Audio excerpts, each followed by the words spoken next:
Cory Barlog changed the world with a game called God of War. It released in 2018, 420 as a matter of fact, and we took our sweet time, but everybody on the team has played the game, and it's time to break it down and talk about our favorite parts of the game. This is Inventory Full, this is The Unload, and we're talking God of War 2018.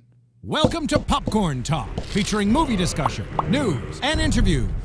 Popcorn Talk. We talk movies.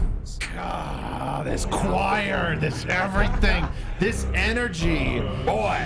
Welcome to Inventory Full. Thanks to the fine folks at Popcorn Talk for hosting us on this, only the second episode of The Unload because we don't all play the same games. Welcome, I'm one of your hosts, the internet's Mark B. Donica. This is Nate Miller. What are you doing? Getting down. Doing the Millie Rock to the God of War chants. That sounds about right. It works. Sure. Sounds about right. Yeah. Stacey Shuttleworth. Hey guys. And Patrick to the Dees. What is up? What's up, guys? How are you? Oh man, now that we get a chance to really talk about this game and spoil everything for our engineer. Yeah, I know. Yeah. I'm super excited. I told him there's one thing, like, we can talk around most things except for the most important thing that comes at the very end of this game. Is it important though? Yeah. Not really. Is it? I don't mean the post-credit scene. No, I know exactly what you're getting at. We'll get there. But I actually think there's a lot about this game that you think could be construed as a spoiler. There's like combat elements and weapons and like there's so many things that you can talk about that if you say anything, I think people will go, oh, come on. You know what I mean? So I'm glad we're able to just actually unload. So am I. Hey, it's branding. Take this load. So, Hold on. I know. Wrong brand. Could you beat it? Yeah, thank you. Is that a different show? For another show? That was an earlier touch show. Is that how you start After Buzz's sister. Boy. Yeah, drown us out. There's the climax. Got us something. And anyways, Anyway. speaking of the Sony PlayStation game. So the whole team's back for the first time since E3. Yeah. Various vacations, various trips. We're all happy to be here talking about this amazing journey of a game. And only in sort of rekindling all of the stuff that since it's been a while since I've played it, have I started to see, is it the best God of War game ever? Like, only now. Yeah. Like, only months. Wait, it's dawning on you that it is? Now that you got some separation? No, but I'm seeing other people finally Reception start to it. say, Yep. Yep. and being like, I don't know if this is as great as everybody says it is, but like, what? I mean, whatever. That's what we're kind of here to talk about. And we've touched on it a little bit in previous episodes, but quickly, I just want to go around the table and ping everybody's involvement with the God of War franchise up until now. I'll start with you, Nate.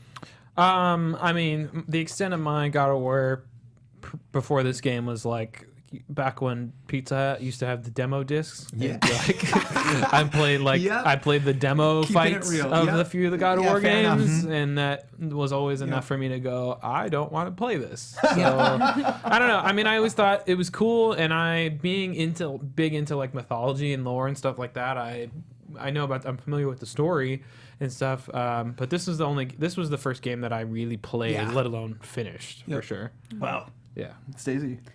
Kind of same boat. I picked up the first one because I was like, all right, I'm going to play through this series. I love Greek mythology. This is going to be great. Mm-hmm. I don't think I even made it through like the tutorial phase.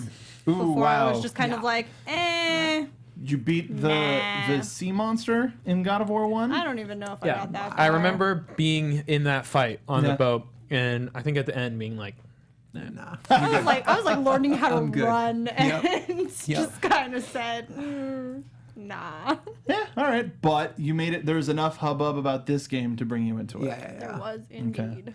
Patrick? I also never played a God of War game. I mean, he was just a one-note angry dude, just Calliope, and like I always really appreciated this sense of scale. Like when everybody would sell me on the game, they'd be like, "No, you have to come see this. You have to come see this." And Kratos would be this big, and he'd be on the back of something massive, and I was like, "I got it. It was cool," but it all seemed a little bit one note, and I wasn't much like a button masher kind of, which just wasn't my speed. I was playing RPGs, so really heavily into that stuff, and there wasn't this deep RPG system, and so like it never really appealed to me. So I also skipped all of them prior to this. I skipped all of them. I didn't beat all of them. Okay. I played all of them, and I got pretty far, but it was at a time where I mean, similar to now, but even more so than now, didn't necessarily like, oh, this was my time to play the game, and now I have to focus on school and work and all this stuff. And now, okay, a new game came out. Whatever, I'll get back to God of War whenever. But I beat God of War 3. I really, really enjoyed God of War 3 until going back and sort of researching the character of Kratos for this one and realizing what a terrible flippin' person he is. Just an awful human being, and the stuff that I did through him is stuff that I today as a gamer wouldn't do. Right. But I think that I know. Shout out to our audio listeners. But now with this newest one, I think it grows the series up immensely. And I mentioned to all of this to you before, but I feel like by traveling through Kratos on some of those journeys, there are a couple of extra smaller moments in the game that were for me or for the players and fans of the series. Totally. And it makes me that much more invested in this family that we got to play as. But I think they also did it on the other side, that I'm sure, because like there were moments that like I think they still made it accessible, even though like I knew when he goes back, obviously we're in spoiler territory, so if you're watching, we're spoiling stuff. When he goes back, and I know we're gonna do a deeper dive on this, but to the Chaos Plays of Chaos, and he says like, hey, like I'm not a monster, I'm still a monster, but I'm not your monster. Like that hit, even though it was accessible to me, but it must have just carried so much more weight if you'd been there through the journey. Athena has been a linchpin of the franchise and of Kratos as a character. It's the first god that you see in the franchise anyway, in the history of release, as opposed to the history of the timeline of the story of Kratos. It's the first god that Kratos interacts with. And is sort of all throughout the first couple of games is like, oh well, I got the good one. I got Athena. And then by the time you reach the end of God of War 3, she goes insane and is like, well, now I can shape the world of my image now that my dad's gone. And it represented so much of the game that you play, and so much of the trials and tribulations that Kratos thought were so justified, and now in a completely different light, he has different justifications, different reasons for living, different reasons for killing all of these various mythical creatures in this realm.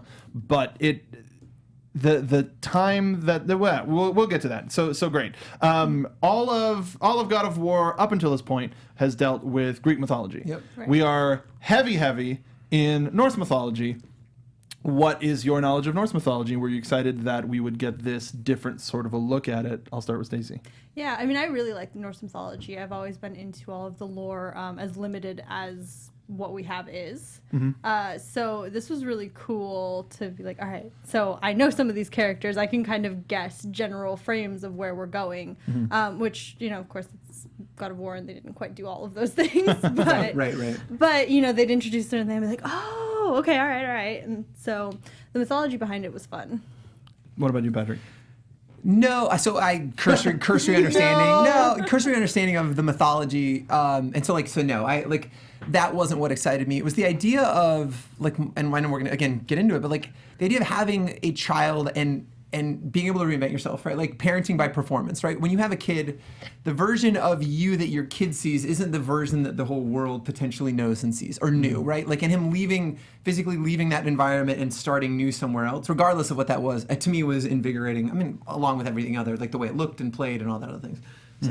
So yeah, it wasn't the mythology. Okay, but did the mythology help bring you in? Because you mentioned that for the Greek stuff too. I mean, that's a big thing for me. I always find these type of hypothetical situations of gods and man interacting as interesting, and especially in a game where I'm playing what is essentially a deity fighting another deity. I think that massive scale of combat is really cool. As far as Norse mythology specifically, I mean, I know a fair amount about it. Most of my Norse mythology really comes from the Marvel universe. You're not alone. Thor and stuff, because I was a big Thor fan. But I am still familiar with most of the stories. Cool. As far as the other things about Odin and sure. I was familiar with the Hanging and Tyr, and I knew of Balder, Magni, and Modi. I didn't know those two. I knew Tyr and Balder, but not Modi. I didn't know much about them. Got it. So I knew of that. Brings me to one of my favorite things about this is I think that the story team used the public perception of Norse mythology of people know Marvel. Right. So let's use that to flip expectations and change expectations, because people are like, oh, God of War, Norse mythology, Thor's going to show up and Loki's going to show up. And so the fact when Balder first shows up to the door, he's the smaller guy. I thought he was Loki. I thought he was Loki too. I think we all thought he was Loki, right? And it was one of those expectations, and you forget, no, like there's more than just those two children of Odin. And the reveal of not only Balder but of Freya as well helped you go, oh, we're not even scratching the surface. We're getting Thor's kids, one son of Odin, and the mother of Norse mythology. Right, totally. That's all we're getting at the very top. We're not even and mentions of Tyr. So I love how they use the expectations of everybody's knowledge of Marvel you're right. to our advantage. So this is a game about family. Ultimately, the majority of the characters that you meet and know the name of, aside from Mimir, who we'll talk about, everybody is related in some way, shape, or form. You have Kratos and Atreus, you have Brock and Sindri, you have Freya and Balder, and Modi and Magni, and they're of course related to Balder as well. But this is a game about family, and in a scope that God of War gets so flippin' huge, like that dead giant in the Frost area. It's such a compressed story of these people's lives in just this fantastic situation. Let's start with these two. What was your first reaction to Brock when we met him on the bridge near the top? And his can-do weird southern cursing his ass off. Brock is a G. It doesn't just start awesome, is awesome through this entire thing. Yeah. Both Brock and Sindri are incredible. And what does he name? What's the name? What does he name his animal? Fucking not grateful for nothing, or something. It was unbelievable from the get-go, and I think that was awesome too, because up until that point we really hadn't met anybody else, and so Brock was the first character, right? So I'm wondering just how long, but I mean it's just 2 hours in or something like that, and took a while. It was so it was a relief into saying that's the first sign the game's gonna start opening up. So loved him. Any thoughts about Sindri? Great. This is the game. This is the first game that has vendors with an arc. I can't think literally every other game vendors literally just serve to take your shit and give you shit, and they it was awesome. This is like a play. At the end of this, the narrative, I cared for where they were going. I was invested. There's a really weird guy in Shadows of the Damned that I would debate over, but I see what you're saying. Yeah. You seem to react to that, Nate. Yeah, I mean, it was cool. But I hate to be the hater, but I gotta. How did that shithead fuck up your ass? I think I'm kind of with Atreus when he has a little burst. Shut up! I don't care about you guys bitching about each other. We gotta rein Atreus in. There was a few laughs with with Sindri being a germaphobe. But awesome. I don't know. It just. For me, it kind of took away from the tone, and I understand you have to have some laughs to kind of break it up. For sure. And I also understand, I appreciate them working the lore into why he's upgrading your stuff and all that kind of thing. Mm-hmm. Right. But I could take or leave them personally. Yeah, that's fair. That's just for me. They did not add to this game. But for me, it was a gamey ass element of the game when they're totally winking at gamers. When they just show up randomly and they're no, we just went through all these crazy elevators and fought through, and you're just here. Oh well, we just slipped through realms. We would have taken you if we could. And again, being somewhat of a Norse mythology nerd, I knew that these were the dwarves that crafted Mjolnir and a bunch of other legendary, things. So once I saw Brock, I was like, oh, okay, well, the brother's going to be there some way. And they changed his name a little bit. They used a different translation. Yeah. Right. I love it. But yeah, so from that, I was like, okay. And my thing is, I had a theory that the axe was Mjolnir or crafted from a piece of Mjolnir, just because it's doing the whole return thing that his hammer's known for. So I was waiting for that, some more plot to tie in with them, and that never happened. It was just oh, brothers, you guys should love each other, even though you disagree, and you really love each other, even though you're saying bad words. It was just. I thought that before I knew that they were based on characters of Brock and Sindri in mythology, I thought there's two of them. They always get to places where you don't need. Yep. I thought that they were Hunan and Moon, and I thought that they were the Odin's Ravens. Oh, did you really? I did. Okay, so and keeping an eye on everything, because they there's always a kind of mention of the Acer gods and Odin. He's watching you everywhere. And even with the collectibles of Odin's Ravens, except there really is Odin's Ravens in every level. But they're not named. No, sure. There's 50 of them, and they're not his two. It's so funny. I had speculated that it was Loki at some point, right? Like because he can appear there was no mention of Loki to this point, and he can be everywhere, manifest himself as multiple people, and I was like, okay, like that. Mischief. Totally. Brock's kind of a piece of shit. So like I love it when you bring the Chaos blades, and he's like, holy fuck, these are some blades, family heirloom, huh? And he's like, no, they're not. It's not. Our kid's not getting these. It was great moment. I also like one of the small things with them is if you find the different like collector pieces in each level and you sell them to them. They have racks for those to put them on display, and you can look at them again. Small touch. It's a nice little thing. This is a game of small touches. So we travel through the realms with Kratos and Atreus.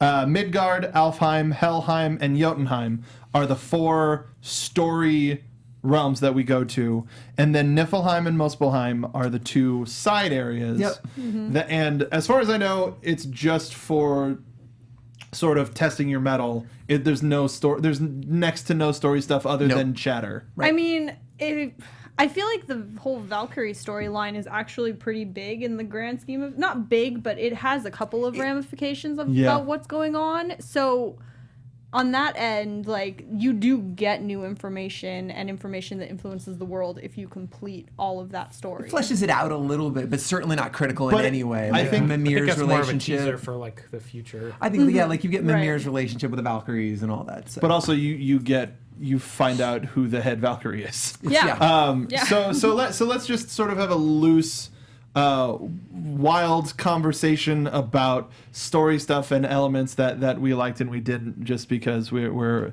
always of limited time. But I loved so much of this game.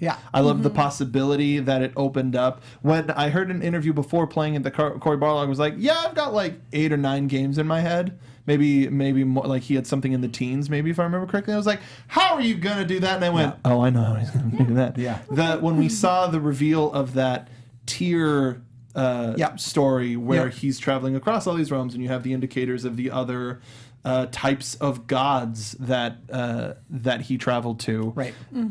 That, wow. I hope that happens. Everybody was like, hey. Has to happen. But how does that make sense? He's just gonna go off to another land and take his son Loki from Norse mythology to Egypt all of a sudden. So part of that didn't even get to that part yet. Yeah. So my theory working on this is that Kratos is Tyr, and because like that's part of Norse mythology. Like everything has happened and will happen, right? Like simultaneously. Like and so. He isn't Tyr yet, but will be. And so like all of Tyr's adventures that have already happened are things that we're going to play going forward. And then we'll be with Tyr as he visits these other lands. Yeah, and I understand that too. So that's my theory. And one of the things that's supporting that is that we've already seen Kratos move from a mythology to another. We don't know how. Right. He fell off a cliff and woke up in Norse mythology.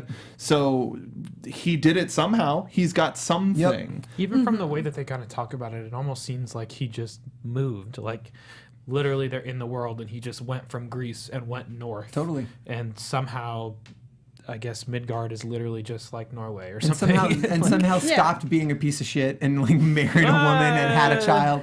Don't get me wrong, this is a bad dad simulator for the first like a lot of it. But like at some point you get that Faye was it, like his wife, like didn't deal with his utter bullshit all the time. Like the way she's spoken about, he seemed to be a better person because of her, which I think is touching.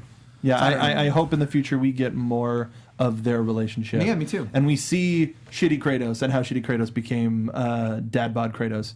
I wanted to see so much of those, especially with Assassin's Creed's like God fighting mode, and being like, oh no, that's not the franchise for that. We have one. It's over here. And what his Egyptian weapon would be, and what his Celtic weapon would be, and what that sort of stuff would be, and like.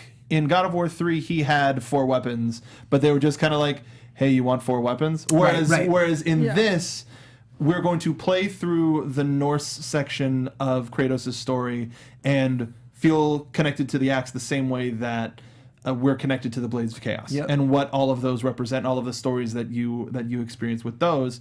And then when we head to Egypt, then we're gonna be like, all right, even though we're in the desert, this ice axe can't do much. What do we got? Right. We have a wind lance or something. I want the wind lance. Hashtag Lord of the Rings. Give it to me. But what other moments really stood out? Should we talk about the very end? Let's go moments. Whatever. Let's go favorite moments. Okay. And, I think part of the end is a big deal. So let's start there, just because we kind of said it but didn't acknowledge it.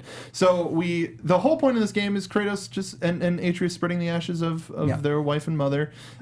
In the tallest mountain in the realm. And can I say, it's refreshing in an open world game when it's not something time sensitive.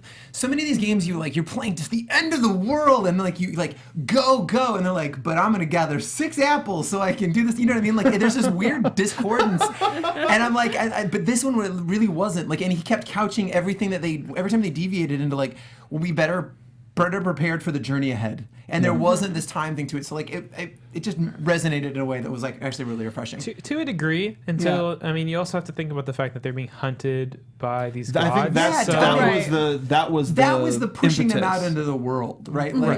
And a weird sense of mistaken identity too. In the beginning, you think that Baldur showed up because of Kratos, right? And he was just there for Faye, right? It's tough. And the second that the barrier goes down, boom, Baldur goes, there he is. The moment, I know, and then shows up. There she is. Yeah. Well, I think right. He was there for her. She was the giant. He was hunting her specifically. Yeah. Did he not know about the baby? No. What babe? He was there. The babe with the power. What power? Thank you, Mark. Do what I can. Yes. So we're on this journey, and the closer we were getting to the top of the mountain, I went and all of the stuff that we were naturally being shown. I was like, well, that's not it. Right. What is it? Yep. Right. And then we started talking about traveling the realms, and then it was like, wait, hold on a moment. Yep. And we find out that you have to go to Jotunheim, which is just it's like you would see in a cartoon where they're at the mountaintop, they're like, we did it, and then they look over and you see yes, 100%. But in finally reaching Jotunheim and doing the walking simulator for a little while, you see the entire story of the adventure that they just went on, and you're just like, oh, what? Like you said, everything has happened and will happen again. And I love how Cory Barlog tells the stories. They finished the whole story was done, everything was done, and he had a writer come in and suggest the line the same way that it's said in the story. Yeah. Hey, Dad, so all of that stuff was cool and it was me, but they spelled my name wrong. Well, what was it? Loki. And then we all just... Wait a second. But it was even interesting the way they did it too, right? They rolled credits first. Yeah. Yep. That was so good, because they so many games, literally it's bam, final fight, roll credits. You did it, you beat the game. But they let you have this falling action in a way that was great. I loved it so much. It was a nice moment to play through. It was really great. Did anybody, and speaking of that moment, did anybody think when they're like, let's go home, yeah, I'll go home? Did anybody go home right away? Yeah? I didn't No, go. you know what? I tried to go do something else first, and then the game mechanics were severely limited, and I was like, oh, all right, fine, I'll go home then. No, I fucked around for a couple hours before I went home. Yeah. It was a nice surprise. Yeah, I didn't go home. I saw what happens when you do, but only after I was looking at online later. I just went and did other stuff. Yeah. Although, did we like Thor showing up? I don't know. You thought it was cool? Well, I was waiting for that all game. Yeah, and that's you're why not alone. that's You're why not I think- alone. Yeah, no. Especially, he's so antagonized by the various spirits that you find in the lake. Yep. And you tear down his shrine. I know. You kill his kids. Yes, you're damn right. So it's like He's coming at some point. It took him 3 years to get back to you. So in discovering that our son Atreus, that Faye, full name La Faye. Faye, I felt so dumb afterwards. Seriously? I felt so dumb. I was like, same oh my thing. god, Faye, they have been saying it this entire time. Yep. And so now, again, they're playing with expectations. I don't get it. La Faye is his mother's name. in Norse mythology. Oh, yeah.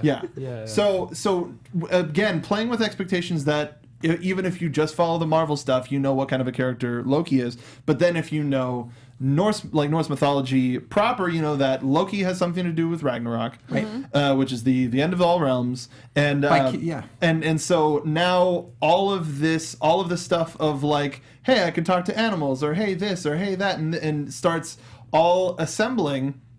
And what I wonder is Kratos has been seen as a character, has been seen as this monster, and is seen as all this stuff, and this game helps sort of break down why and what. Yep.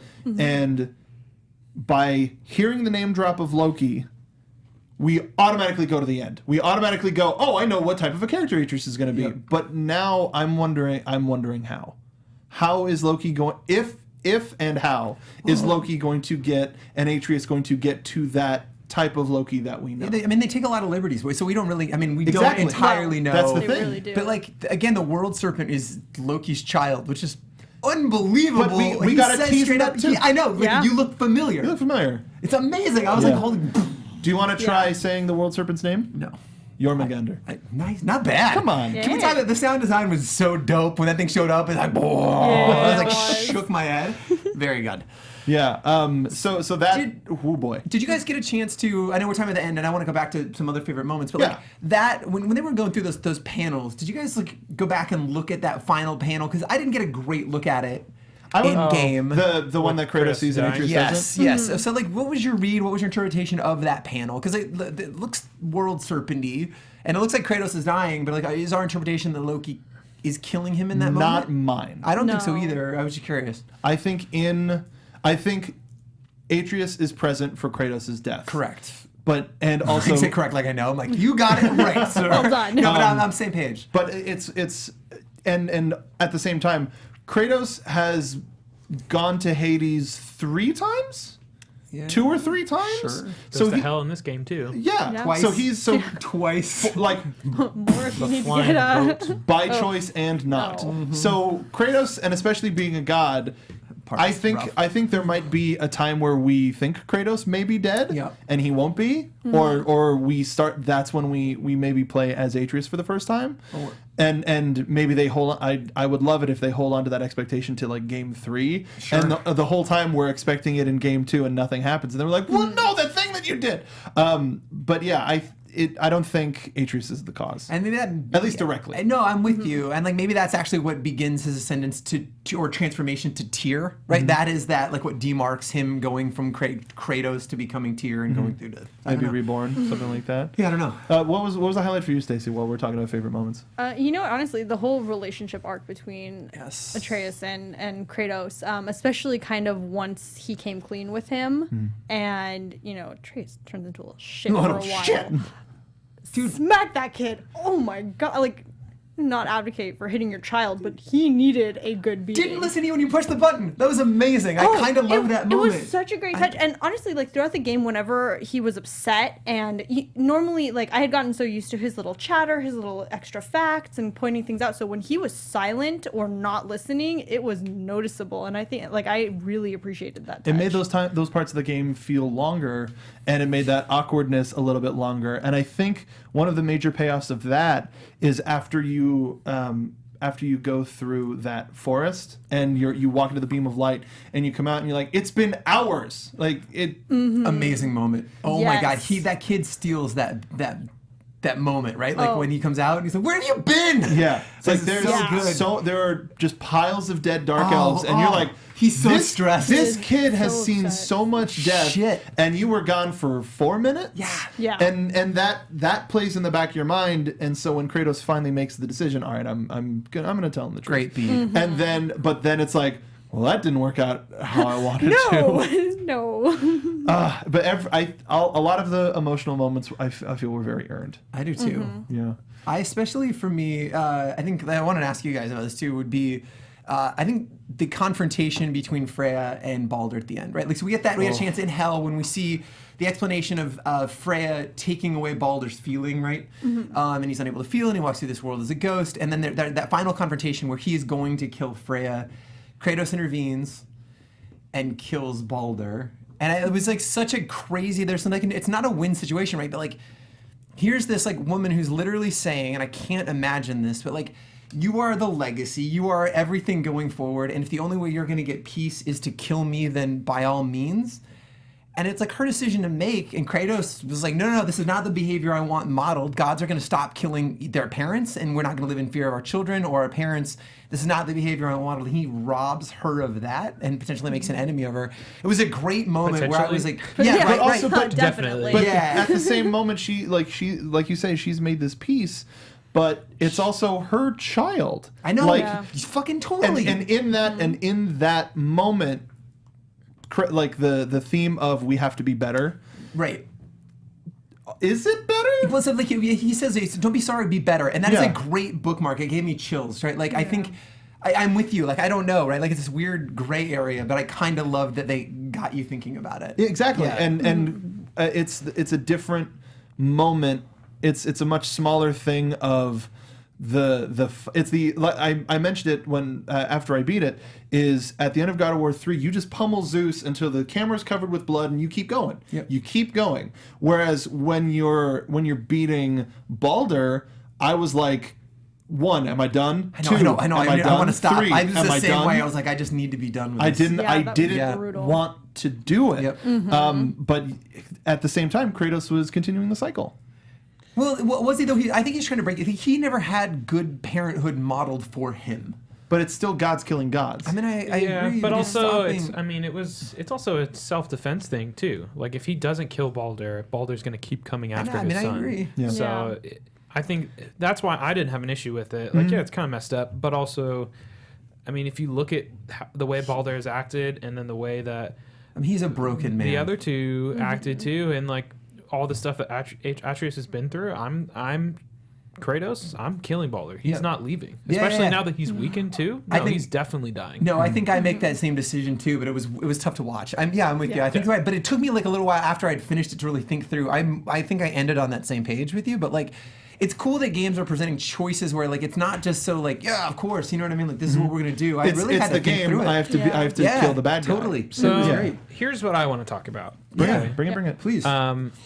First, I want to say I really enjoyed this game. I can see why it's a console seller. If I do get a PS4, I will probably pick it up to play it again. Oh, cool. Having said that, my biggest issue with this game is that my favorite fight is that first fight against Baldur, and it sets the tone for what I thought was going to be a completely different game. And after that, I was just kind of let down with the boss fights for the rest of them. And on all top of that, the trolls and ogres and stuff are not an adequate boss. No. And like the other god fight we get was okay, but not even nearly as good as Baldur. And then I would even argue the last fight with Baldur is not as good as the first fight with Baldur. Dude, I think you're right. In fact, they borrow so many of the mechanics from that first fight. You do them over and over. I'm with you. Like that is one of my favorite fights. Hard stop. Like it was such a peak, and I'm like, oh, this is where this game's starting. It's going to be crazy, and it never gets to that again. I'm with you. I think go ahead. No, you. I was just going to say what I was looking forward to from this game, what I assumed God of War was about, and then also, especially after that first fight, is fighting gods. These big, epic. Kratos is crazy powerful, but he's also fighting other crazy powerful things, and that's what makes it this really interesting, compelling thing. But then most of it is you fighting these undead that are just inexplicably coming up because hell is jammed, even though you clear up the jam in hell and they still spawn anyways. And then these ogres that they're a little tough the first few times until you figure out how to deal with them, and then it's just kind of like they just now you gotta fight 2 ogres. I want to fight gods. I kept throwing Atreus at them. I want to fight Thor. I want to fight to that. Odin. I feel this sets the stage for that game. And it gives you enough for that want and knowing that they can deliver. But I think one of the reasons why the first fight nailed so hard that like what we wanted is because it was unexpected. Because here's this small guy, and all of a sudden you're being uppercutted through your house. Unbelievable. Yeah. Holy shit. It was an amazing moment, and that surprise kind of went away. And the coolest thing about the final fight, I think, was Freya bringing the giant back to life, which added an extra little bit of it. But it was kind of annoying, but it made sense for story stuff. It keeps like getting like piling on and on itself of anytime she would stop you two, and you would have to struggle to get out first so that you can get a couple of shots in. I was like, okay, that's cool, but I really just want to beat this guy up. Yeah. I didn't even think that was the last fight. I thought that there was something else after that. I thought it would be like Thor shows up and or Freya again, revenge. or you gotta like spar with Odin where you beat him and then he's like, not this time, you'll get me next time or something. Like, I was glad to be done. climactic. With the last 4 hours of that game, there was MacGuffin after MacGuffin. I was like, I am done. It kept being locked. I am done. Locked door. Now what? Oh, Yeah. this. No. Speaking of other favorite moments, I loved the elevator ride down to like when you're into Tears. Yes, Yeah, yes, Temple. yes. into Tears Yeah. Temple, Me too. up and down. No. Down because we got the story, which was cool. Though I accidentally went down without meaning to, and I was like, I gotta sit through this again. Fight your way Well, But the way back up, where or down there, we see an urn with Kratos on it, with the ghost of Sparta on it, that's filled with wine from his homeland. So and great. I was just like, oh, that's cool. But the moment where he drinks and like that is Yep. like, what? Yeah. Who are you, Yeah, person? it was great. But it was a moment that Corey had with his son. The director great. had with That's his awesome. son, Yeah. and it was like, I want this in the game. Yeah. And it was it helps you get closer to Kratos. Totally. Somebody who's so closed off enough to look like a silly dad. Like he was such a dad in that moment that the only thing that outdadded that was when they interviewed Christopher Judge and made him do dad jokes. That was the only thing that outdadded that moment. But it was such I loved it. Yeah, I did too. Never did I think the Calliope guy would be making a fool with That's his a son. great point. And just for his son. I like that bit too when he laughed, when he like, haha. Did you just laugh? No, I do not laugh. I do not. No. Yeah, I do not laugh. What? And I loved the stories around the river. I do too. But I didn't like how I spent a lot of time exploring the river to the point where the game went, well, that's all the stories I know.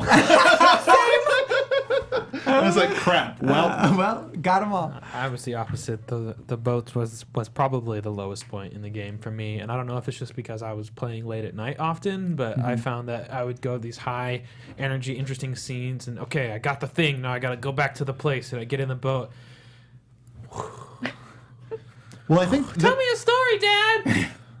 Okay, boy. You're bad at stories, Dad. but I think the payoff to that was the final sickness of Atreus showing his rage, his Spartan rage, yes. and riding back and making that take as much flipping time as it had to. I agree. And then also the Athena boat ride. Yeah. And I that get it. amazing shot of no one, Athena, what are you doing here, you bitch? Yep. And then gone. And like that. I don't think any. It's the scene that doesn't get enough run is when Kratos is carrying him back to Freya. Open the door, woman! And he's just holding her, and like that elevator up, and that camera, like we don't talk enough about, like never cuts, but spins around slowly in that elevator, and he's holding his son in his arms, and it was just like, it's again one of those things that like just really, it broke me a little bit. You're like authentically worried about this kid. I thought it was a good moment. The silence and the time that this game makes you experience is something that not a lot of games do, and movies and music and television and even just conversations with people that can't handle a moment of quiet, except when you're trying to do a live show on the internet. That's the only time where it's appropriate. But just allowing the quiet to exist and giving you moments to exist in that time and in those like, well, how do I feel about this? It makes you think. It forces you to stop and think about everything. Well, let's hit back on favorite scenes in a moment. I wanted to talk about the axe. Yeah. The Leviathan axe is one of my favorite weapons 100%. and game mechanics in an action game in a while. Next to that sweet teleporting from Final Fantasy 15. Yeah, that's real dope. This was real one, dope. It's a good time. like that. If that's in the next game where Kratos can throw the axe and then chase it. I am all here for that. like he does the opposite of instead of calling it back, he calls himself to it. I'm in. So I feel like this needs to be a mod on the Final Fantasy 15 PC version now. Everything Someone else could has do been. that. Yeah, 100%. Someone could do that. Please make that happen, Internet. I need it. So we had the Leviathan axe from the beginning to almost 3/4 of the way until we got the blades. Yeah. What did y'all think of the axe? Starting with Nate, since you're the last person to beat it. It was cool. I liked it. The combat system is great. Yeah. There's a lot of room for different styles that you can run through. I wasn't necessarily a fan of the way the skill tree worked with the earning of skills with experience and having to upgrade the axe and stuff, but I understand why they worked it in there. I mean, to be honest with you, I preferred the blades, and as soon as I got the blades, I used those basically nonstop, unless it was like a fire enemy that's immune. Right, they call for it. Yeah, unless I had to use the axe. But I like the axe.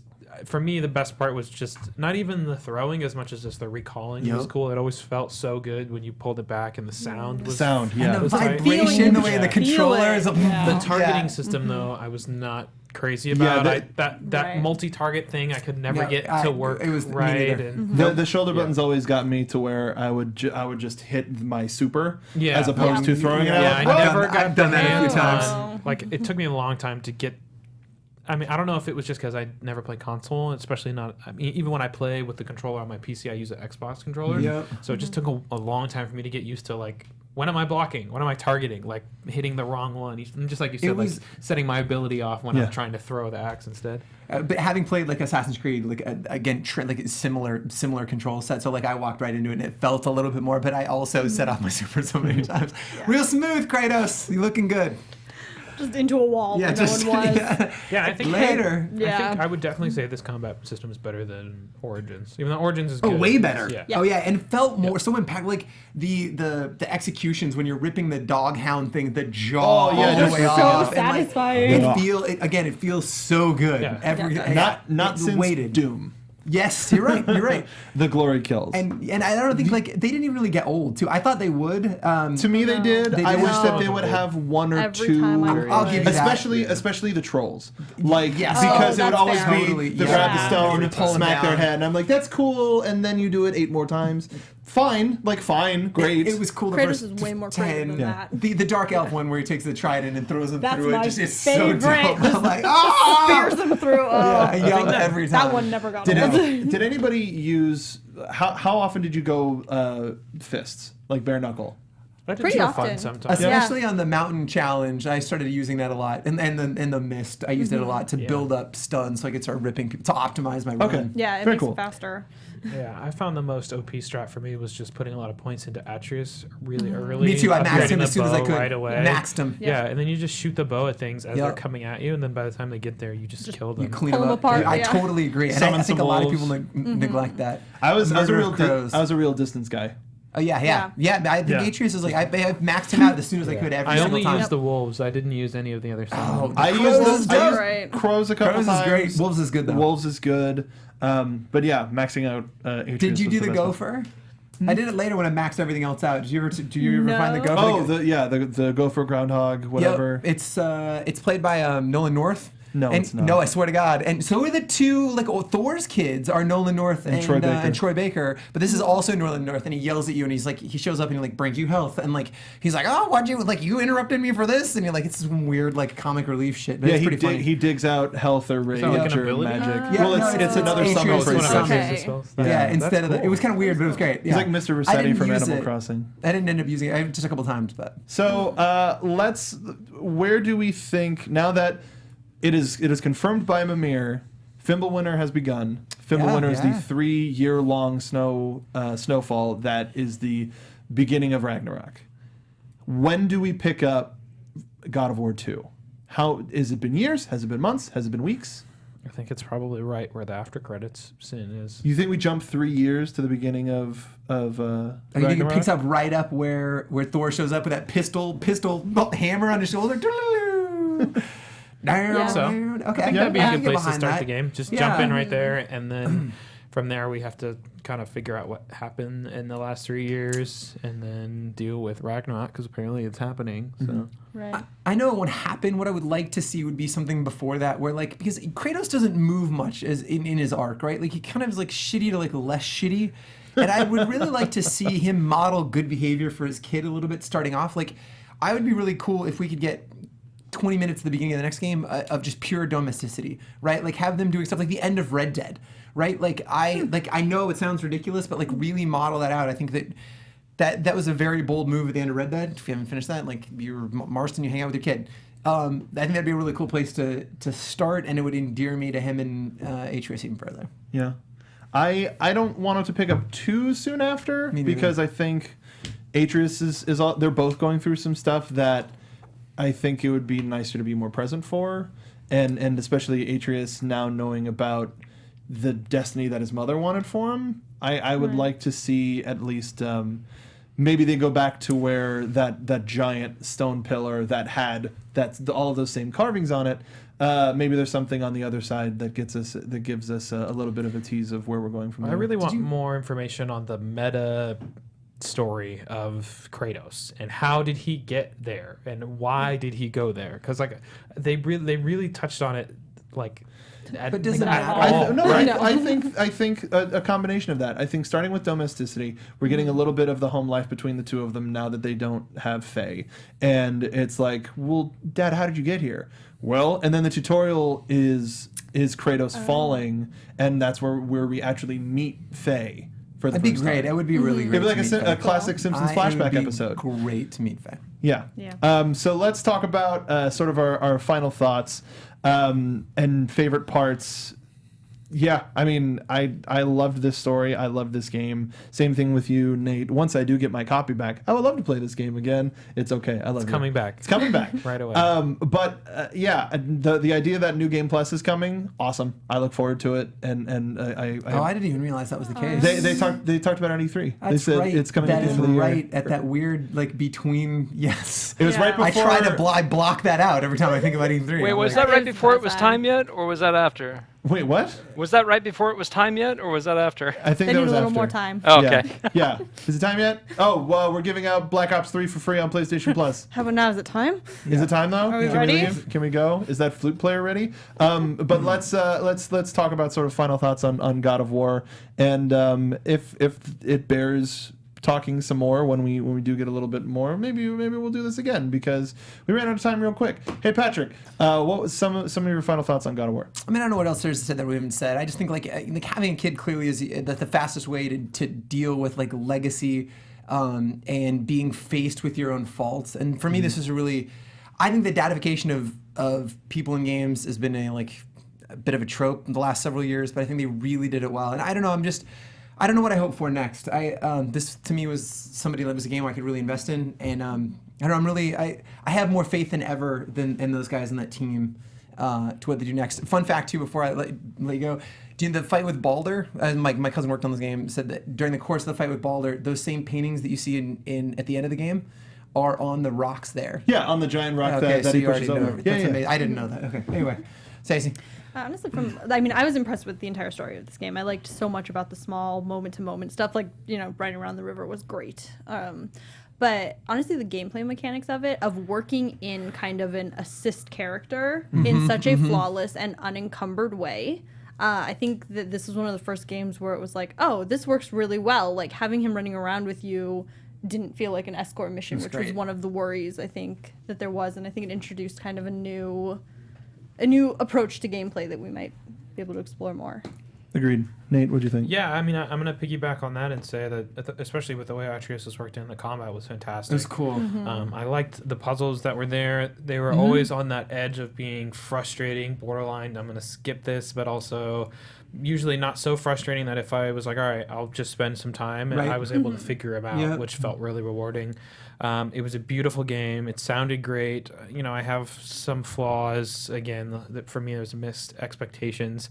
I feel like if you play that first fight with Baldur, if you just played that, I think you would expect a very different game than what you end up with. That's a fair criticism. But I think that aside, it is a great game. I would recommend it. To a lot of totally. people. I'm so happy that in a world that's going to battle royale games and multiplayer heavy games that Sony Santa Monica came out and went, hey, story and just story, no DLC. No DLC.